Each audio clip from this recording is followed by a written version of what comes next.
What's going on, people? We are Tottenham TV back here for another transfer announcement video. Our sixth signing of the summer.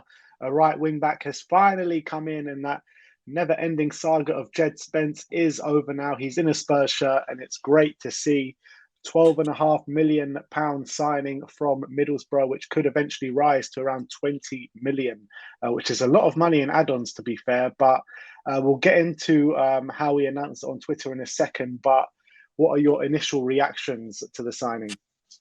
Yeah, nearly 50% of the deal in add-ons, which is pretty incredible for that kind of deal. But I have to say, I'm delighted that we're finally trying to address the right wing-back situation with a young, up-and-coming wing-back who's full of pace, full of energy, full of dribbling ability. I'm really excited to see him play. Obviously, look, he comes from the Championship, so there are going to be question marks. But in terms of the profile of play he is, and in terms of his potential quality, and in terms of what we've seen already from him against Premier League opposition, it's very, very exciting. So I'm really looking forward to seeing him in action. Yeah, and it's a signing that hasn't really followed the model of this transfer window of what we've been doing so far. You know, the likes of Bissouma, Perisic, Richarlison. You know, ready-made players that have been there, done it.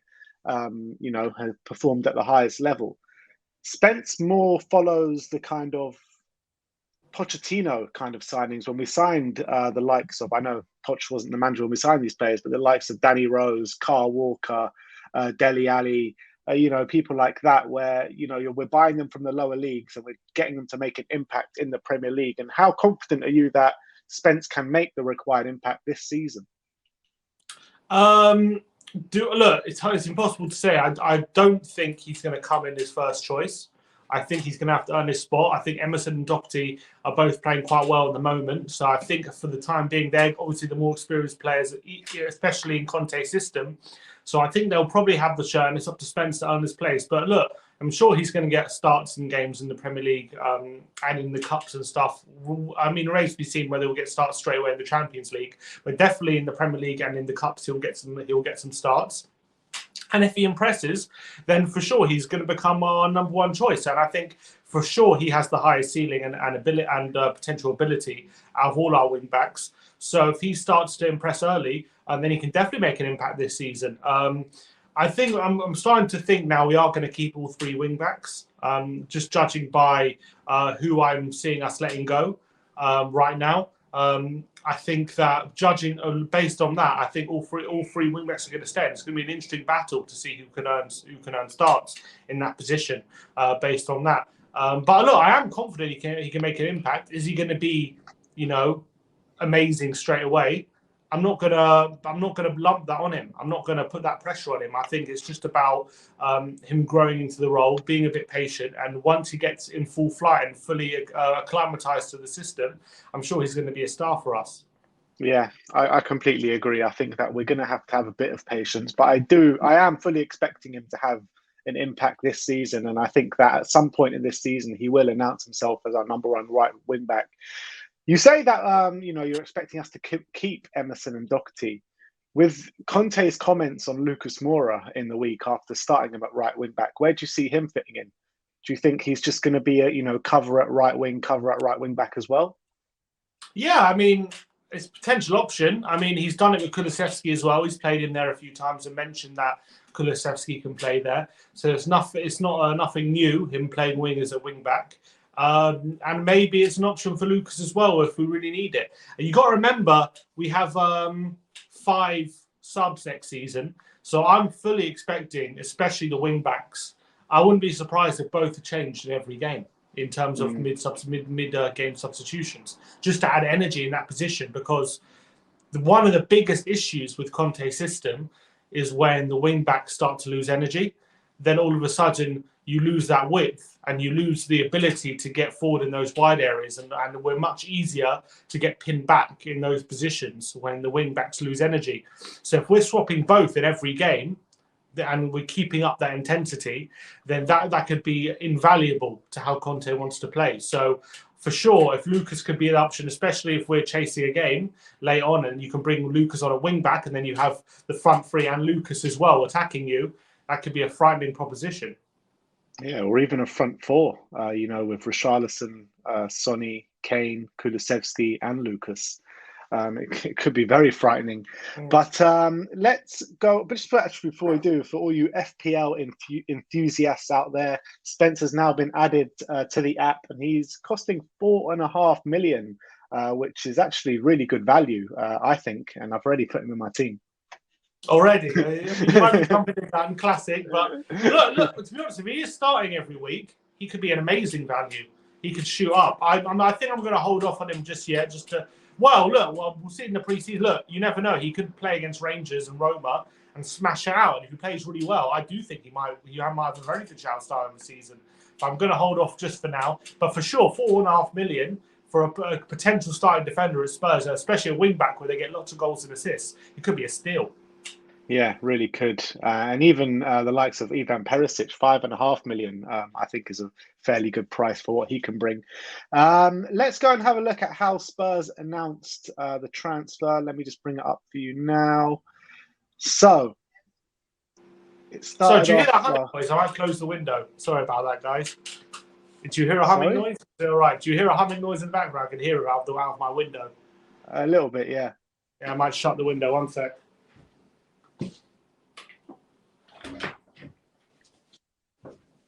And we're back. All right. So this is how we announced it 4 hours ago. Spurs tweeted out saying, I'd say we've built the suspense for long enough, which was very true. They definitely built this suspense for long enough. And then they released this video over here, which is very, the same style as they've announced every signing this summer. Classic. Yeah, fast-paced editing. I mean, I wonder what the delay was, because obviously we knew this was all shot on Friday. Yeah, I don't know. I do wonder why they delayed it till today. Who knows? Yeah, who knows? But then they tweeted this. We are delighted to announce the signing of Djed Spence from Middlesbrough. And then it was his interview. I don't know if we can play it, but we'll show it to you. Just stuff of dreams, really. Stuff of dreams. Stuff of dreams. There's another one of Djed Spence, him doing the heart. Another one, him in the kit there. And this was the one I really liked. It was 1 Perisic, 2 Forster, 3 Basuma, 4 Richarlison, 5 Lenglet, the 6th Spence coming to a stadium near you. I love that. Maybe we had him agreed before Richarlison, but they had to wait to do this so we could do this graphic. Yeah, maybe. wouldn't put it past him. So they did that. Romano, I think, broke it as well. What did he say? Where's Romano's tweet? Here he goes. Official confirmed. Tottenham signed Djed Spence on a permanent deal from Middlesbrough for 12.5 million fee plus add-ons. Long-term contract has been signed. Spence 6th signing of the summer for Fabio Paratici and Conte, and Ali Gold as well. Oh, I got it right. It's ALA, yeah. And he says, a 5-year contract for Djed Spence, great deal for all parties, 12.5 million with another 7.5 million in potential future add-ons. He's certainly got tons of potential, and Conte will have plenty to work with to continue his development. And then this one says, Djed Spence becomes signing number 6 for Spurs this summer, and there's still almost a month and a half of the transfer window left. The Conte transformation is in full effect. And before you ask, yes, I am off. They delayed the announcement just enough for post-career rest. So there you have it. That is the announcement doing the rounds on social media. And it's just great to finally have a right wing back. And when you cast your mind back to this time last year, our squad is just completely...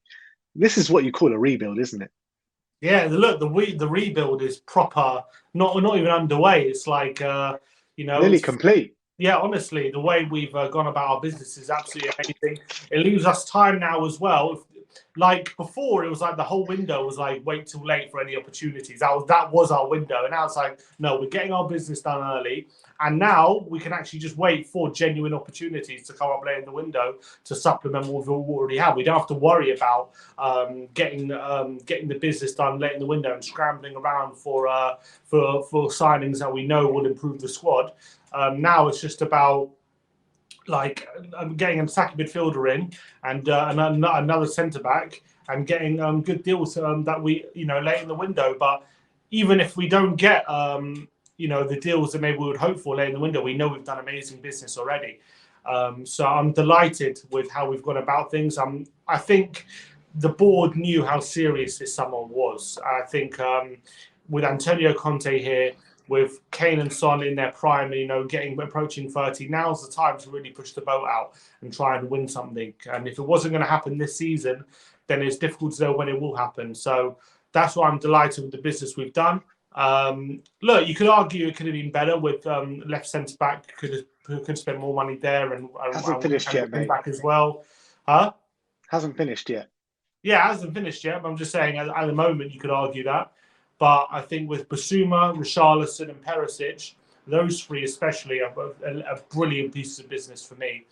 And then hopefully Longley and Spence, we've seen what Conte can do with either players who are out of form and with wing backs as well. We've seen it time and time again. So there's no reason to believe he can't do it again with these players.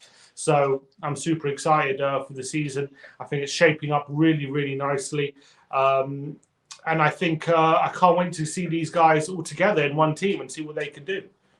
Absolutely. Dan Kilpatrick has been speaking this morning, and he says, while Spurs remain in the market for a creative attacker and another defender, the focus is currently on outgoings now after the arrival of Djed Spence. Fabio Paratici is currently in Italy, where he is set for meetings with AC Milan over Japhet Tanganga and Sampdoria over Bryan Hill. Daniel Longo is saying that Paratici will be in Italy Thursday to talk to AC Milan and Sampdoria, and he's also incoming goals like Zaniolo. If we can get someone like Zaniolo through the door, that would be absolutely brilliant. That would be wonderful, yeah. I mean, but it looks as though that we are going to be focusing on outgoings, for the next week or so. Hopefully, Paratici can strike deals for the likes of Hill, Tanganga, Lo Celso, Rodon, Ndombele. And, with the money, with as it stands right now, we've got money to spend on these kinds of players on the marquee signing. Once we get these players out the door, we could push the boat out for attacking midfielder and a central defender. You'd like to think so. There's no reason why not. The net spend wouldn't be so high. Spurs are pretty secure right now financially. We're in a very good position compared to a lot of other teams. With the stadium making lots of money and obviously the cash injection and the Champions League money and player sales, there should be money there to spend. So I'm not like, even if we don't get the best values for all the players we're selling, I'm still confident that there should be a lot of money for Tottenham to push the boat out for a couple more players if we really want to. And I think that would really complete the squad. I think the squad's in a very good place right now. And even right now, I still think if the window ended now, I think we're a good bet still for third, even with Chelsea making their moves.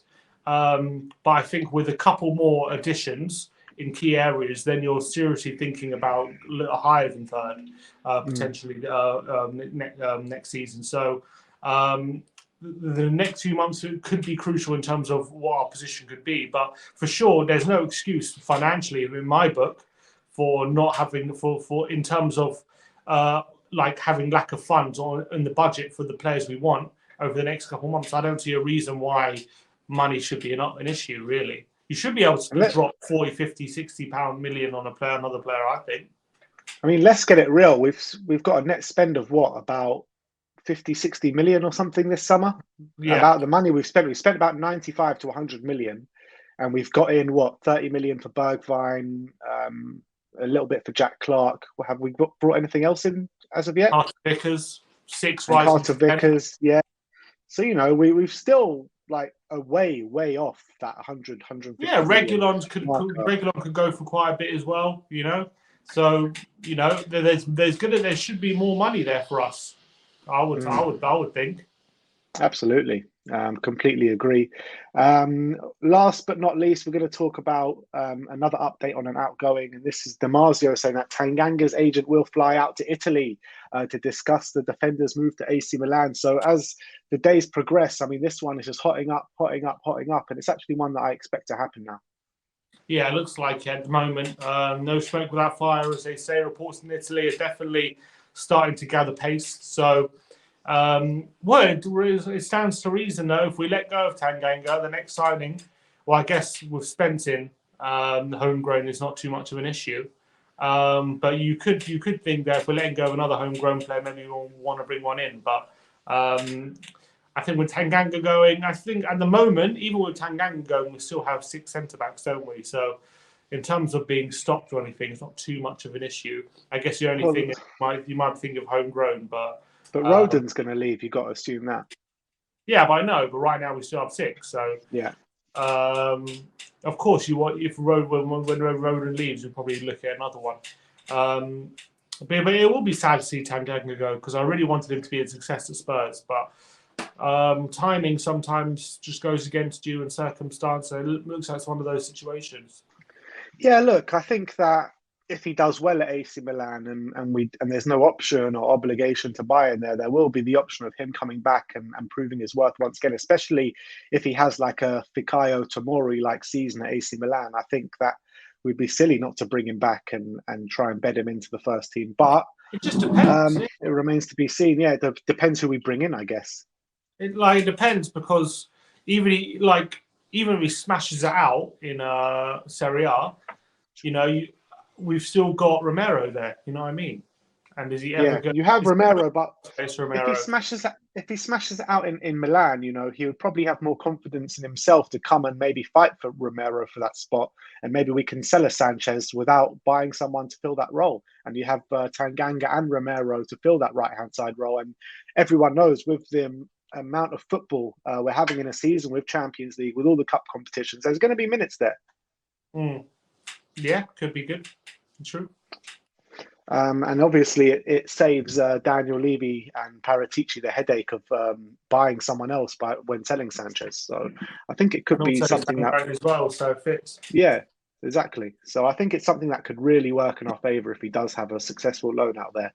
So I, for one, will definitely be keeping a close eye. He might. Yeah, he might. But we're going to have to live with if he does. Yeah, absolutely. But that's the situation right now. It looks as though Tanganga will be off to AC Milan. We don't know the kind of nitty-gritties of how the deal's going to look, but it does look like it's going to be a loan move. And yeah, obviously we've brought you the announcement of Djed Spence as well. So thank you everyone for joining us today. Let us know your thoughts on the Djed Spence signing in the comment section below.